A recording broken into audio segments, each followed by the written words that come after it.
સમાંતર શ્રેણીનો ખૂબ જ અગત્યનો દાખલો 13મું પદ. 13મું પદ મને આપેલું છે 35, તો 13 પદોનો સરવાળો શોધો. હવે 13 પદોનો સરવાળો ડિફરન્સ ડી અને 13 પદોનો સરવાળો એ 13 બરાબર 35 અને 13મું પદ તો a પ્લસ 13 માઇનસ 1 એટલે કે a પ્લસ 12d બરાબર 35. એની જગ્યાએ 7 લખી નાખું. 12d બરાબર 35. 7 બરાબરની આ બાજુ આવે -7. 35 માંથી 7 જાય તો 28. ડિફરન્સ ડી બરાબર 28 ના છેદમાં 12 એટલે કે 4 સત્તા અને 4 તેરી. ડિફરન્સ ડી મને કેવો મળે? 4 ના છેદમાં 3.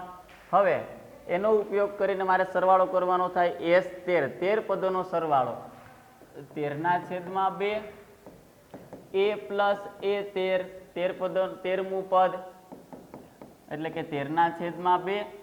પ્રથમ પદ શ્રેણીનું પહેલું પદ દેખાય 7 અને a 13.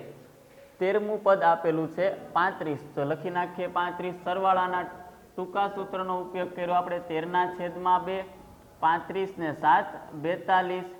આના છેદ ઉડે 21 દુ 42. હવે 21 એકુ 21 અને 21 તેરી 63. આ ગુણાકાર થઈ ગયો 13 અને 21 નો. 21 નો ગુણાકાર 1 સાથે, 21 એકુ 21, 21 નો ગુણાકાર 3 સાથે, 21 તેરી 63, 3 6 ને 1 7 અને 2. તો આપણને જવાબ આવ્યો 273. એટલે કે 13 પદોનો સરવાળો મને કેટલો મળ્યો? 273. જોઈ લો આખો દાખલો એક વખત.